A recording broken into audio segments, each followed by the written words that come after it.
I hope you enjoy the story. Let's begin. Rain battered the windshield as August Broderick gripped his steering wheel with calloused hands. The wipers fought a losing battle against the downpour, each desperate swipe clearing his view for only a moment before the Oregon storm reclaimed its territory. Water streamed down the glass in chaotic rivulets, distorting the world outside. The gray afternoon had turned the familiar roads of Wallowa Ridge into something alien and threatening that August's workshop radio had warned of flash flood potential, but he'd pushed through to finish the day's work anyway. The Thompson Project deadline loomed, and August prided himself on never missing one. That was his reputation in town: solid, dependable, a man of his word. The half-finished wrought iron railings sat in his workshop, intricate curves frozen mid-creation. His phone rang through the car speakers, an unknown number. August pressed the button on his steering wheel, the brief hope that it was his supplier with news about delayed materials fading as quickly as it had formed. "Hello, Mr. Broderick?" A woman's voice, clinical and measured, with a particular cadence of someone delivering practice bad news. "This is Wallowa Ridge Memorial Hospital. Your wife has been in an accident." August's stomach dropped, a physical sensation like stepping off a cliff. The road ahead blurred, not from rain but from the sudden rush of blood to his head. His fingers tightened on the wheel until his knuckles whitened. "Is she?" He couldn't finish the question, the possibility too terrible to voice. "She's alive, but in critical condition," the voice continued, each word precise. "She sustained head trauma and is currently unconscious. We need you to come in immediately." Time seemed to compress. August thought of Hollis, her dark hair spread across their pillowcase that morning, the quick kiss goodbye, her promise to pick up Alara from school. He thought of his daughter, waiting, unaware that her world was about to shift. "Mr. Broderick? Are you there?" "Yes," he managed. "Yes, I'm here." His workshop could wait. The half-finished railings for the Thompson Project could wait. Everything could wait. He hit his turn signal and pulled a U-turn in the middle of the road, tires splashing through a deep puddle, sending a wave of water over the curb. "I'm on my way." The hospital smelled of antiseptic and fear. August sat in a molded plastic chair, his large, calloused hands clasped between his knees. A doctor with tired eyes had explained the situation. Hollis's car had hydroplaned off Sawmill Road, rolling twice before hitting a tree. She was in a coma. They didn't know when or if she would wake up. August rubbed his face, feeling the stubble scrape against his palm. He had to pick up Alara from school, had to tell his 10-year-old daughter that her mother might never speak to her again. The drive to Ridgeline Elementary was silent, except for the occasional crackle of the police scanner he kept in his truck, a habit from his brief stint as a volunteer firefighter years ago. August tried to organize his thoughts, to find the right words, but nothing came. When Alara slid into the passenger seat, her bright backpack clutched her chest, she knew something was wrong immediately. "Dad? Where's Mom? She was supposed to pick me up today." August swallowed hard. "Your mom was in an accident, Elle. She's in the hospital." Alara's brown eyes widened. "Is she going to be okay?" "I don't know yet. We're going to see her now." The hospital hallways seemed endless. August held Alara's small hand in his as a nurse led them to the ICU. Room 412. The door was partially open, and August paused at the threshold, bracing himself. Hollis lay still as death, her normally animated face slack, dark hair fanned across the pillow. Tubes and wires connected her to machines that beeped steadily. August felt Alara's hand tighten in his. "She looks like she's sleeping," Alara whispered. August nodded, unable to speak. He approached the bed slowly, pulling a chair closer for Alara. The nurse explained the monitors, Hollis's condition, the tests they'd run, but August only half listened. He studied his wife's face, searching for some sign of the woman he'd married 12 years ago. Had it really been that long? Sometimes it felt like yesterday. Hollis spinning across the dance floor at her sister's wedding, her laugh cutting through the music, her eyes finding his across the room. August had never believed in love at first sight until that moment. "Mr. Broderick? Did you hear me?" The nurse's voice pulled him back. "Sorry, what?" "I said we'll need to run more tests tomorrow. You should take your daughter home, get some rest. We'll call if there's any change." August nodded. He stood, But Alara didn't move. Just one more minute, Dad? Please. He couldn't refuse her. 1 minute. August stepped into the hallway to speak with the nurse about visiting hours. When he returned a few minutes later, Alara was standing by the door, her face pale. Ready to go, kiddo? She nodded, but as they walked down the corridor, she tugged his sleeve. Dad, I need to tell you something. August stopped, kneeling to meet her eyes. What is it? Alara glanced around, then leaned close to his ear. Mom is awake. She's faking it. A cold wave washed over August. What are you talking about, Elle? Her voice trembled. When you left the room, I saw her. She sat up and was texting someone. Then she heard the nurse coming and laid back down real quick. August's mind raced. Are you sure? Maybe you thought you saw. I recorded it. Alara pulled out the small phone they'd gotten her for emergencies. Look, the video was shaky but clear. Hollis, supposedly comatose, sitting upright in bed, fingers moving rapidly across a phone screen. Then, the sound of footsteps. Hollis quickly hiding the phone under her blanket, returning to her unconscious state just before a nurse entered the frame. The video ended that August's heart hammered in his chest. He kept his face neutral, aware of his daughter watching him. Let's not say anything right now, okay? He said quietly. We need to think about this. Alara nodded, her eyes wide with confusion and hurt. August stood, his mind already calculating. He returned to Hollis's room, his wife still motionless, the perfect picture of a coma patient. Nurse, he called, his voice steady despite the storm inside him. My daughter and I need some air. We'll be back tomorrow. Outside, the rain had stopped, but water still dripped from the trees and buildings. August helped Alara into the truck, buckling her seatbelt as he'd done 1,000 times before. Are you mad at Mom? Alara asked as they pulled out of the parking lot. August gripped the steering wheel tighter. I don't know what I am right now, Elle, but I know I need to understand what's happening before we do anything. At home, August moved through the evening routine, mechanically dinner, homework check, Alara's bath. After tucking her in, he sat in the darkness of his home office, Alara's phone propped against his computer monitor. He'd watched the video a dozen times now. That IT wasn't just a fake coma that bothered him. It was the calculation in Hollis's movements, the practiced ease with which she returned to her role. How long had she been planning this? And why fake a car accident? Unless the accident wasn't fake. Unless someone had tried to kill her. The thought came unbidden, unwelcome. August shook his head. No, that made no sense. If someone wanted Hollis dead, why would she be faking a coma? Unless she was hiding from someone or hiding something.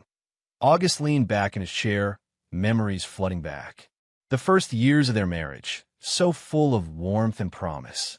Hollis had been vibrant then, her dance studio thriving. He remembered how she would practice in their living room after hours, moving with a grace that still took his breath away. But things had changed.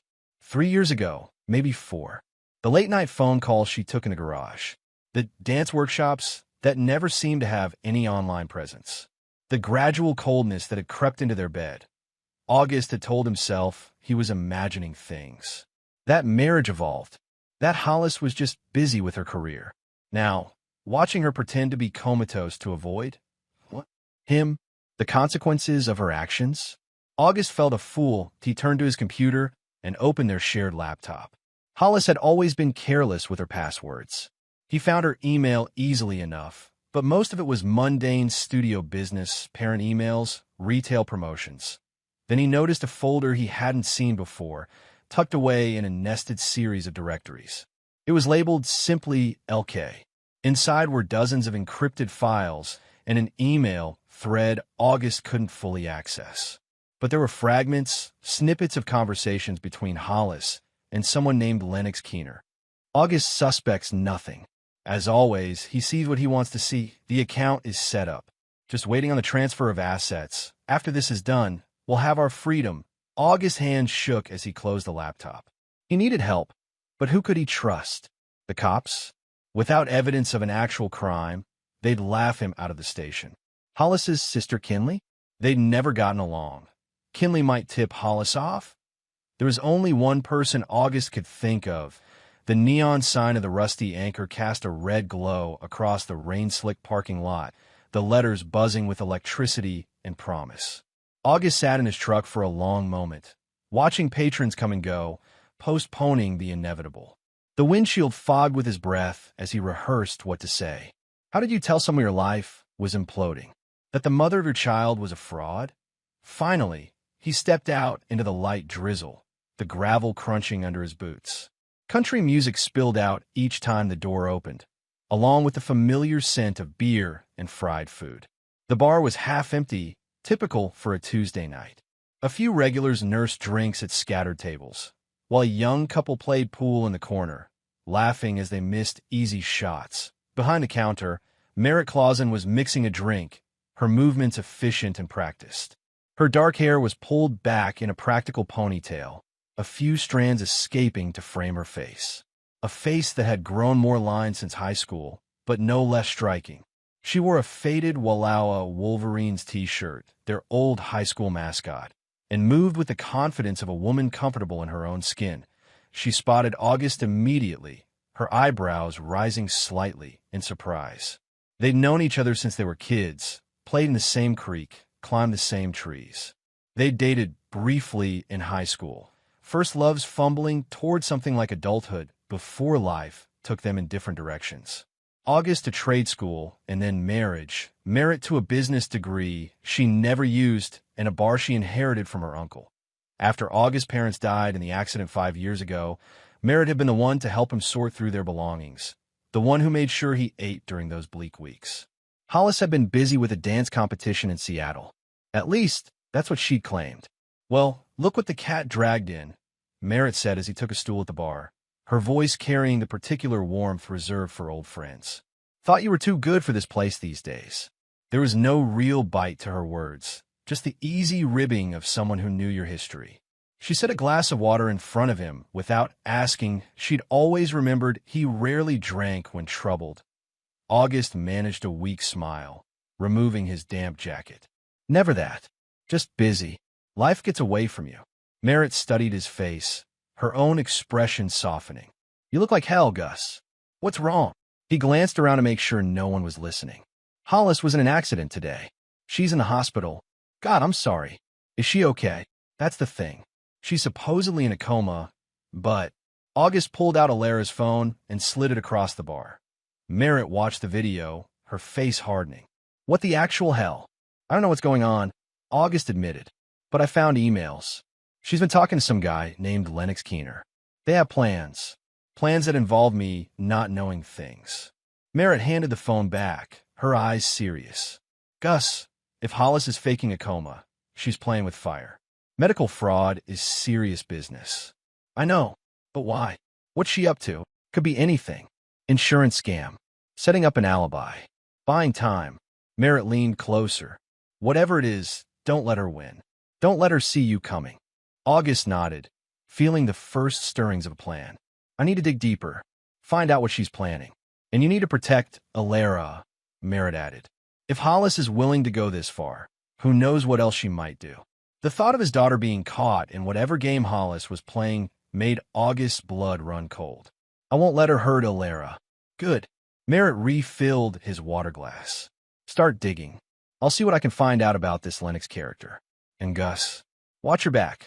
As August drove home, the rain started again, lighter now, but persistent. Droplets caught the glow of streetlights, turning to liquid gold before disappearing into darkness. August rolled down the window, slightly, letting the cool air flow across his face. He needed to clear his head to process everything that was happening. The wipers marked a steady rhythm, like a metronome counting the beats of his thoughts. Had there been signs he'd missed? How many times had Hollis lied to his face? How many dance workshops had actually been rendezvous with Lennox Keener? The memories replayed with new context her growing distance. The whispered phone calls, the unexplained weekend trips, the way she sometimes looked at him with something like pity. August had attributed it all to the natural evolution of a long marriage, to stress, to her artistic temperament. He'd been raised to weather storms, to fix what was broken, to stand by his commitments. His father's voice echoed in his mind. A Broderick doesn't walk away when things get hard. So he tried harder, worked more, given her space, all while the suspicion grew like a tumor in his gut. Now that tumor had been diagnosed, its malignancy confirmed. His wife was a stranger to him, had been for some time. The woman he'd fallen in love with, the passionate dancer with the infectious laugh, who'd once looked at him like he was the answer to every question, that woman was gone. Perhaps she never really existed at all. August turned onto his street, the familiar houses of his neighbors sliding past like cardboard cutouts. Nothing felt real anymore. The life he'd built, the marriage he'd invested in, the family he'd protected, it was all constructed on quicksand.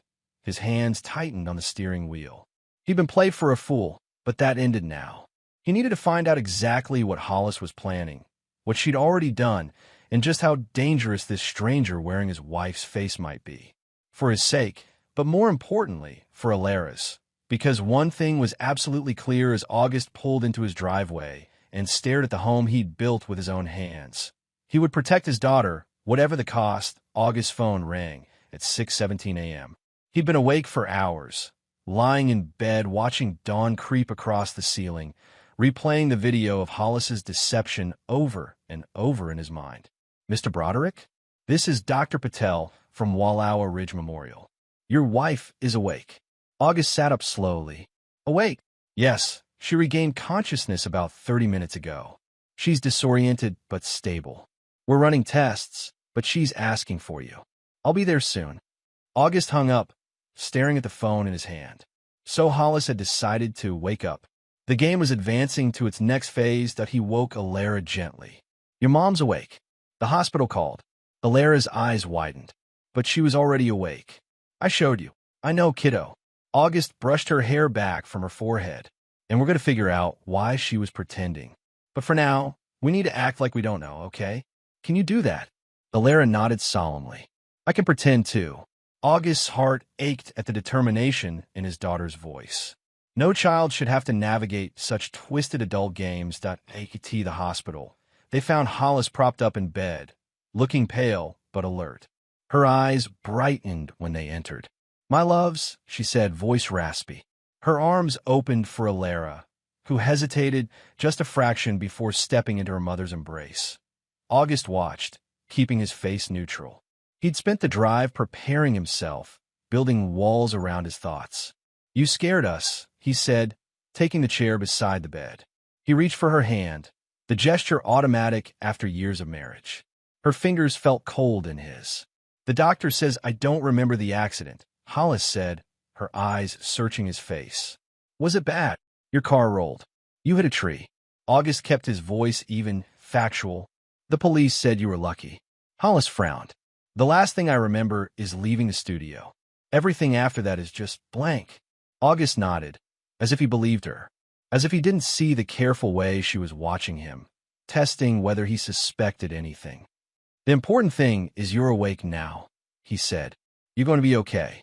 Dr. Patel arrived with test results, and August took Alara to the cafeteria for breakfast. As they ate tasteless scrambled eggs, he considered his next move. "What are we going to do, Dad?" Alara asked, pushing her food around her plate. August leaned closer. "We're going to bring Mom home, and we're going to find out what she's hiding." The plan formed as he spoke.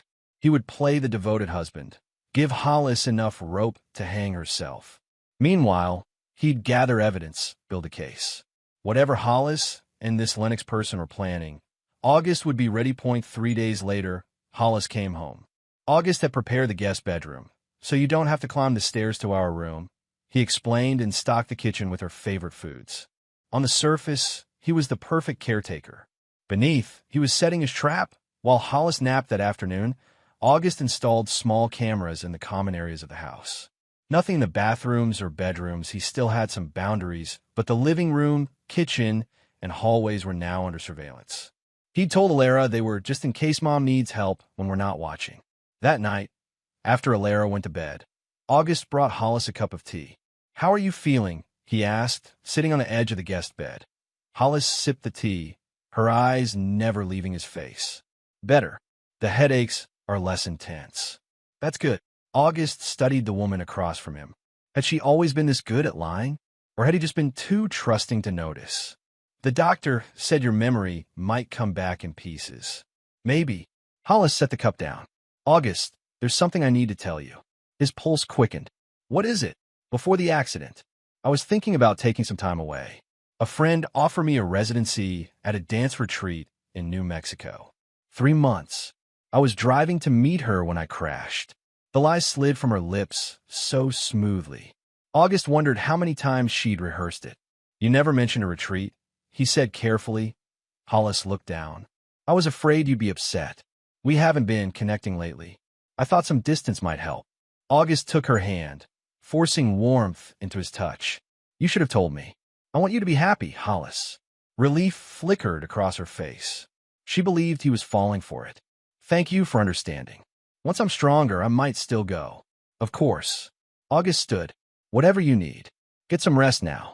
In his office, August watched the camera feeds on his computer. The blue glow of the monitor cast harsh shadows across his face as he stared at the screen, a tumbler of whiskey untouched at his elbow. He'd installed the system that afternoon, simple but effective surveillance cameras disguised as smoke detectors and wall outlets. The kind you could buy online with next-day delivery, no questions asked. Within 20 minutes of his leaving Hollis alone, the transformation was remarkable. All traces of fatigue vanished from her movements, her posture straightening as if unburdened. She paced the guest bedroom with predatory grace, checking the hallway before locking the door. Then she retrieved a phone, not her regular one, but a slim, black model August had never seen before from beneath the mattress. She spoke in low tones, but the microphones he'd placed were sensitive enough to pick up fragments. He doesn't suspect anything. Complete idiot. Actually, yes, I'll stick to the timeline. Need to move the money soon.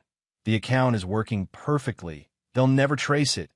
Miss you too, she laughed then, a sound August once found beautiful. Now it struck him as hollow.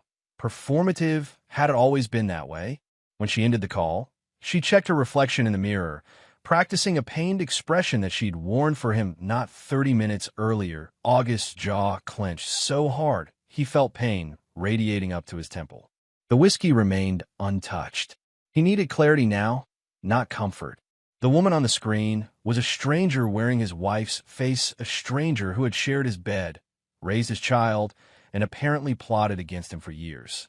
He rewound the footage, watched it again, then a third time. Each viewing revealed new subtleties of deception, new layers of calculation that he'd been a fool for years, it seemed. But no longer. The next morning, he drove to Merritt's house. She lived above her bar in a small but tidy apartment, and was surprised to see him at her door so early. Hollis is home, he said as Merritt let him in. She's supposedly recovering from amnesia. Merritt snorted. And you're supposedly buying it? As far as she knows. August accepted the coffee Merritt offered. I've got cameras in the house now. She's definitely up to something with this Lennox guy. About him. Merritt pulled out her laptop. I did some digging. Lennox Keener, 46, tech investor. Made his money in the dot-com boom. Lost a chunk in 2008. Built it back since then. He's got a reputation for aggressive investments and walking the legal line. How do you know all this? Merritt gave him a look. You forget my brother's a financial advisor? Anyway, the interesting part is Lennox is currently under investigation by the SEC. Rumor has it he's been defrauding small investors, moving money offshore. August felt sick, and Hollis is involved. Maybe. There's more. Merritt clicked through some documents. I called in a favor with my cousin at the county records office. Someone opened a joint account at First Panama Bank 3 weeks ago, under the names August and Hollis Broderick. The room seemed to tilt. I never opened any account. Exactly. But your social security number is on the paperwork. And guess when the account was activated? The day after Hollis's accident. The pieces were falling into place. So she fakes a coma to establish a timeline. If authorities come looking, she can claim she was unconscious when the account was opened. She couldn't possibly have done it. And you get left holding the bag, Merritt finished. Classic Patsy setup. August ran a hand through his hair. I need to talk to Alara. Find out what else she might know. That afternoon, August took Alara for ice cream while Hollis had her physical therapy appointment. They sat at a picnic table in the park, far from other people. Elle, I need to ask you something important. August began. Did you ever meet any of Mom's friends? someone she might have spent a lot of time with. Alara licked her chocolate cone, not meeting his eyes. Like Mr. Lennox? August froze. You know him? Alara nodded slowly. He came to Mom's studio sometimes. He said he was a dance sponsor. Did you ever see them together? August chose his words carefully. Alara's lower lip trembled. 2 months ago, I finished school early, and Mom said I could come to the studio instead of aftercare. When I got there, Mom was kissing Mr. Lennox. Like really kissing. August's heart sank. What happened when they saw you? Mom got really mad. Then she promised to buy me a puppy if I didn't tell you. Alara's eyes filled with tears. I wanted to tell you, Dad, but she said if I did, she might have to take me away from you. She said you'd be so angry you wouldn't want us anymore. August pulled his daughter into a tight hug, fury building in his chest. Using their child as a pawn, threatening to separate them, it was beyond manipulative. It was cruel. Listen to me, Alara. Nothing can make me stop wanting you. Nothing. Your mom was wrong to say that, and wrong to make you keep secrets. Are you going to leave, Mom? Alara asked, her voice small. August wiped a tear from her cheek. I don't know what's going to happen yet. But whatever does, you and I are a team. Always. As they walked back to the truck, August's phone buzzed with a text from Merritt. Found something big. Call me ASAP. That evening, after getting Hollis settled for the night, August made the call. Lennox Keener emptied an investment account 2 days ago, Merritt said without preamble. $5 million gone? His clients are freaking out, and the SEC is closing in. He's planning to run. And Hollis, my guess, she's his ticket out. New identities, your money funding their escape. Classic. Merritt paused. You need to set a trap, Gus. Force her hand. August thought for a moment. Kinley, Hollis's sister? The one who hates you. The very same. Hollis and Kinley have always had a complicated relationship. Kinley knows things about Hollis, things she wouldn't want me to know. You think Kinley knows about this scheme? Maybe not all of it, but enough. And unlike Hollis, Kinley can't hold her liquor or her tongue. The plan came together quickly. A family dinner, supposedly to celebrate Hollis's recovery. Kinley would be invited, plied with wine, and subtly steered toward revealing what she knew. 2 nights later, August grilled steaks while Hollis set the table, moving with only a slight limp, the last remnant of her injuries. It's nice of you to invite Kinley, Hollis said, eyeing him. I know you two don't always get along. August flipped a steak. She's your sister, and family should be together during recovery. Hollis smiled, but it didn't reach her eyes. You've been so understanding, August. I don't deserve it. For once, they agreed on something. Kinley arrived with expensive wine and air kisses for everyone. August played his role, perfectly attentive husband, generous host. By the third glass of wine, Kinley's filter began to slip. So, she said, refilling her glass, when are you heading to New Mexico for that dance retreat?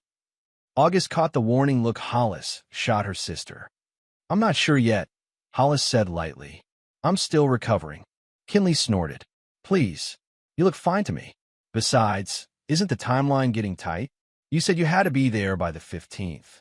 The instructors are being flexible, Hollis said through a tight smile. Kinley turned to August. Did she tell you about the retreat center? It's gorgeous. Right on the beach. August raised an eyebrow. Beach? In New Mexico. An awkward silence fell. Kinley looked confused, then horrified as she realized her mistake. I'm in Arizona. She backpedaled poorly. They have lake beaches. Right? August said, his tone mild despite the satisfaction coursing through him. Arizona beaches are beautiful this time of year. Hollis quickly changed the subject, but the damage was done. After dinner, as Kinley prepared to leave, she pulled Hollis aside. August pretended not to notice, but positioned himself to hear their whispered argument. You told him New Mexico. Kinley hissed. I thought the plan was Cabo. Shut up, Hollis snapped. He's right there. So you're really going through with this? What about Alara? We discussed it. She'll be fine with August until things calm down. Then she'll join us. August's blood ran cold. They planned to take his daughter. After Kinley left, Hollis claimed fatigue and retired early. August waited until her light went out, then called Merritt. I need a lawyer, he said without preamble. Someone who knows fraud cases and custody battles. I know just the guy, Merritt replied. Silas Breeden. Doesn't talk much, but he's deadly in court. I'll text you his number. The next day, August met with Silas Breeden in a coffee shop 2 towns over. The lawyer was a thin, serious man with wire-rimmed glasses and a manner that suggested he missed nothing. Financial fraud, identity theft, conspiracy, child endangerment, Silas listed after August explained the situation. Potentially serious charges. But you'll need hard evidence. I have the video of her faking the coma. Phone recordings of her conversations with Keener. Bank documents showing accounts I never opened. Silas nodded. Good start. But we need more. Direct evidence of their plans, preferably in their own words. And we need to move quickly if they're planning to flee the country. How quickly? File the civil suit tomorrow. That freezes assets, puts her on alert. Then we watch and wait. People in a panic make mistakes. August agreed. He felt a strange calm settling over him, the calm of a man who finally saw his path clearly. That evening, Merritt called with news. My bartender's cousin works at Channel 8 News. I may have anonymously sent them footage of a prominent local dance instructor faking a coma. They're running the story tomorrow. Hollis will know it came from me, August said. Exactly. Pressure makes diamonds and mistakes. The trap was set. All that remained was to let Hollis walk into it. The next morning, August left before Hollis woke up, taking Alara to school himself. He deliberately left the TV on, tuned to the local news. Then he drove to Silas's office to file the lawsuit, WY noon. His phone was blowing up with calls and texts from Hollis. He ignored them all. The cameras showed her pacing the house, making frantic calls, periodically checking out the windows. Finally, she threw clothes into a bag and left. August followed at a safe distance. She drove to a lakeside cabin an hour outside town, a rental property owned by a shell company, according to Silas's quick research. August parked down the road and approached on foot, staying hidden among the trees. Through the cabin window, he saw Hollis and a tall, well-dressed man he assumed was Lennox Keener. They were arguing, gesturing wildly. August crept closer, activating the recording app on his phone. Turned on me, Hollis was saying, her voice shrill. He must have cameras in the house. I told you to be more careful, Lennox snapped. This is why I wanted to handle things myself. It doesn't matter now. We need to move. Hollis paced. The news story is out. The accounts are frozen. It's only a matter of time before they connect everything. We still have the offshore money, Lennox said. Enough to disappear for a while. What about your daughter?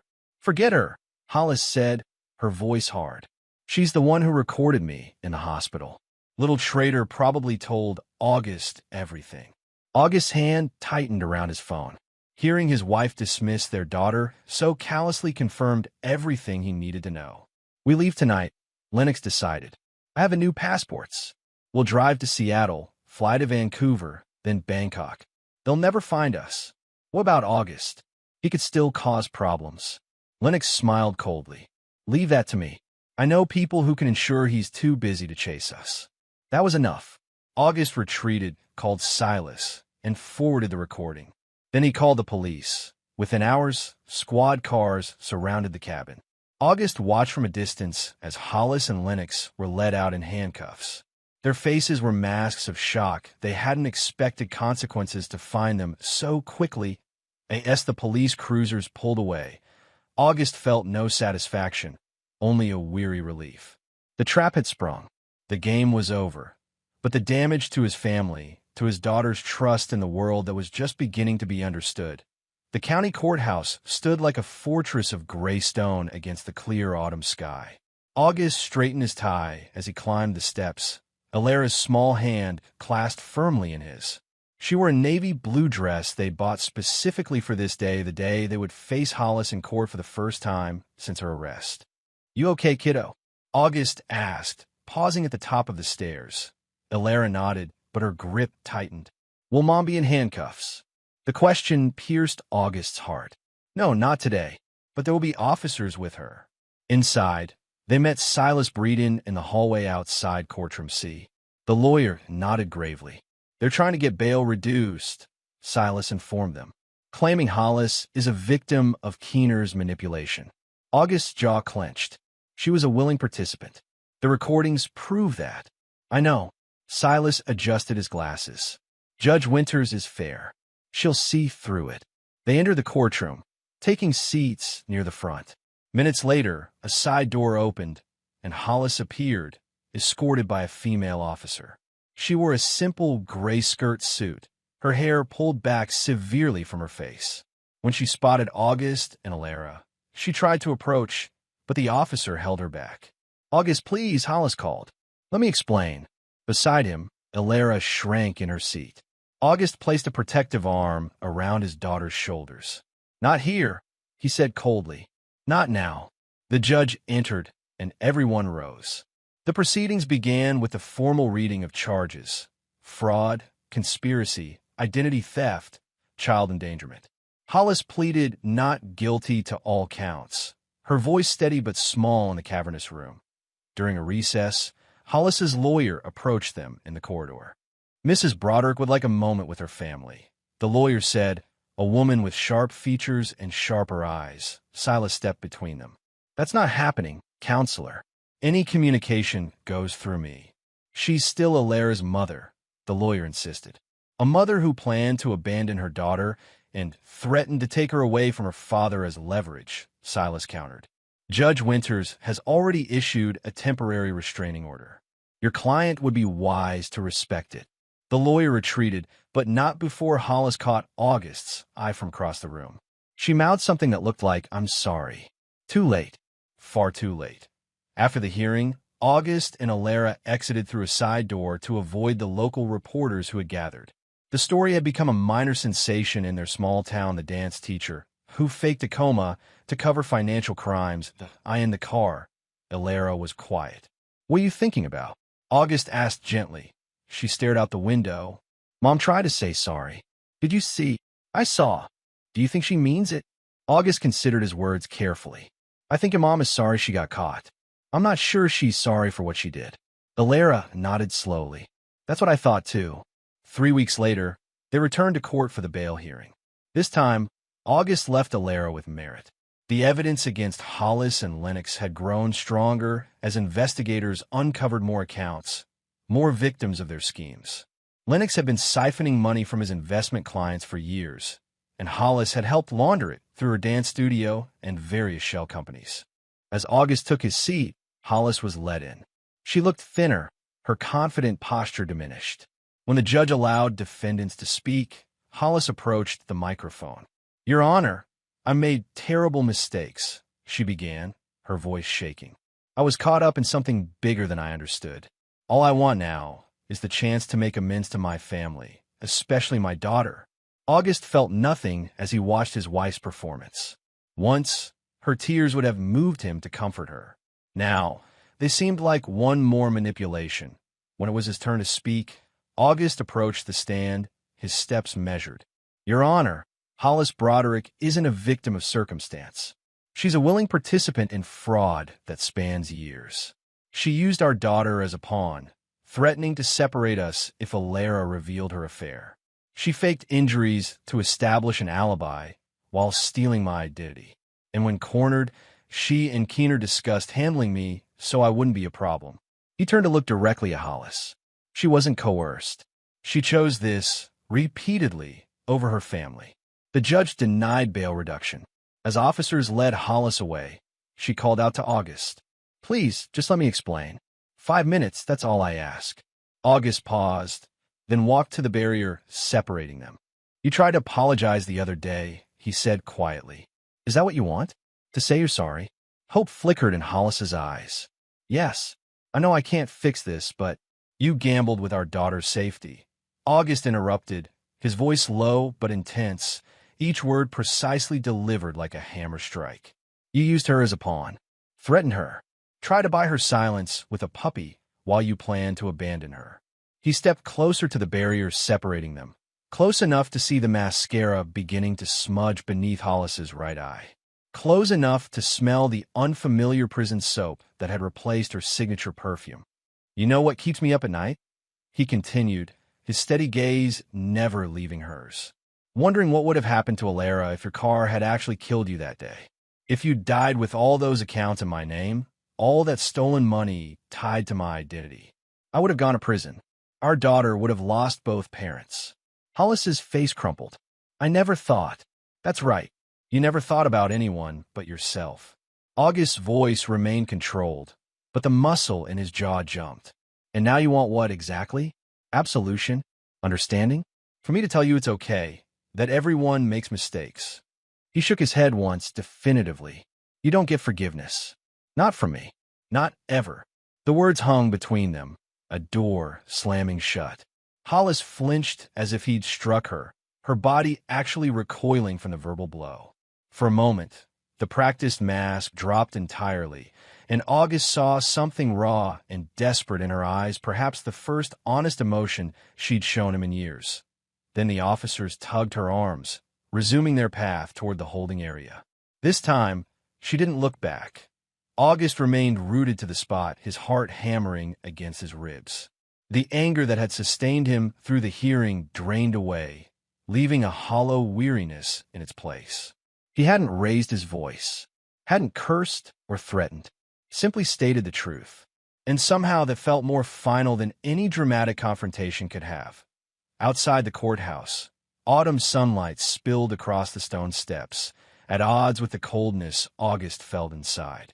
Silas Breeden adjusted his wire-rimmed glasses and outlined next steps, his voice a calming monotone. The criminal case would take months, with multiple defendants and complex financial trails to untangle.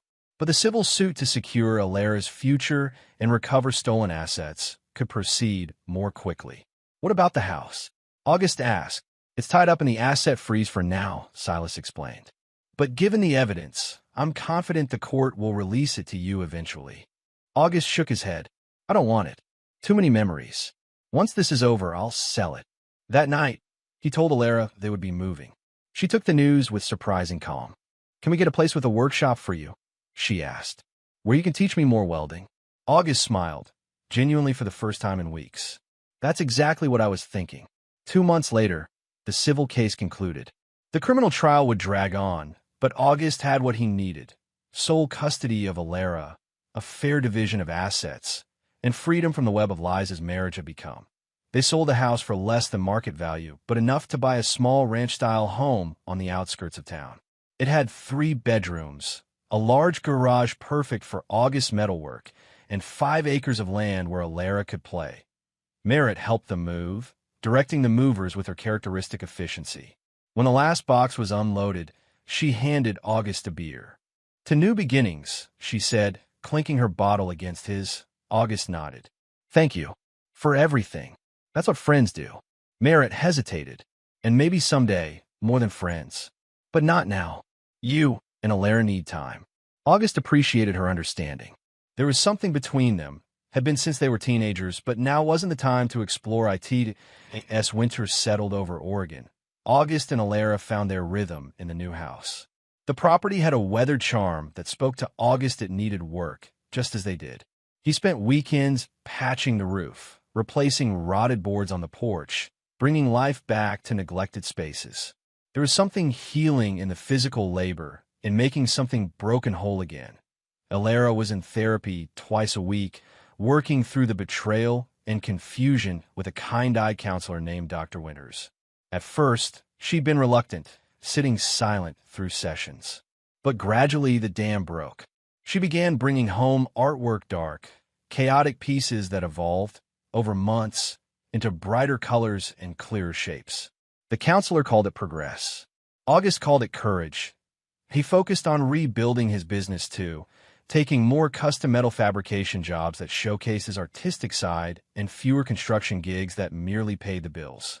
His reputation for quality brought referrals, a decorative gate for the library, light fixtures for the renovated town hall, a memorial sculpture for the park. The work steadied him, gave him purpose beyond the wreckage of his marriage. And in the evenings, they worked together in the garage. August taught Alara the basics of metalworking, how to measure, cut, and join. She took to it naturally, her small hands surprisingly steady with the tools. Why did you start making things, Dad? She asked one night, As they finished a simple wind chime, August thought about it. After my parents died, I needed something solid to hold on to. Metal doesn't lie. It doesn't pretend to be something it's not. What you see is what you get. Alara nodded thoughtfully. Like you. He smiled, touched by her perception. I try to be. She was quiet for a moment, then asked, do you think people like Mom ever regret it? The bad things they do. August set down his tools, giving her question the consideration it deserved. I think they regret losing control, not what they did. That's sad, Alara said. It is, but it's also why we have to be careful about who we trust. August brushed metal shavings from her sleeve. Not everyone deserves it. Spring came, bringing new growth to their land and new clients to August's business. Merritt visited more frequently, sometimes bringing her 9-year-old son Declan, who got along well with Alara. Slowly, carefully, a new kind of family was taking shape. Hollis and Lennox both pleaded guilty to reduced charges, accepting prison sentences rather than risking trial. August didn't attend the sentencing. That chapter was closed, or so he thought. 6 months after moving into the new house, a package arrived. No return address, just August's name in unfamiliar handwriting. Inside was a burner phone and a note. Watch once, then destroy. August waited until Alara was at school, then powered up the phone. There was a single video file. He pressed play. Lennox Keener's face filled the screen. He looked haggard, the prison jumpsuit hanging loose on his frame. Broderick, he began without preamble. If you're watching this, my associate followed instructions. I don't have long before they transfer me, so listen carefully. There's more you don't know. She was just a pawn. I wasn't the only one. Lennox glanced nervously over his shoulder. The entire operation was bigger than you think. Hollis didn't know the half of it. There are others, powerful people, who used us both. They'll come looking eventually. The offshore account you found? There's another, bigger one. Account number #7221DR at First Geneva Bank. Password, Artemis False. He lowered his voice. It's all there. The names, the dates, everything you need to. The video cut off abruptly. August stared at the blank screen, his mind racing. What was Lennox playing at? Was this a trap, one final attempt to entangle August in their schemes? Or was there something legitimate here, some larger conspiracy? He considered calling Silas, then decided against it. This might be nothing the desperate fabrication of a man facing years in prison. Or it might be something dangerous, something better left untouched. August powered down the phone, removed the battery, and placed both in a metal box in his workshop. He'd decide what to do about it later. Dad, dinner's ready. Alara called from the house. August set the box on a high shelf. Coming. He walked toward the warm light of his home, where his daughter waited. Behind him, the secrets remained locked away for now. Whatever Lennox had been trying to tell him, whatever danger might still lurk beyond his understanding, August would face it if, and when it became necessary, he was still a man fighting, still watching. But he was also a man healing, building something new from the wreckage of betrayal. That took precedence over anything else to tea the dinner table. Alara had set 3 places. Merritt was joining them, bringing dessert. As August washed his hands at the sink, he caught his reflection in the window. The lines around his eyes had deepened over the past year, but there was a clarity in his gaze that hadn't been there before. The clarity of a man who had faced deception and survived it. Outside, car headlights appeared in the driveway. Life moved forward, and for the first time in a long while, August was ready to move with it.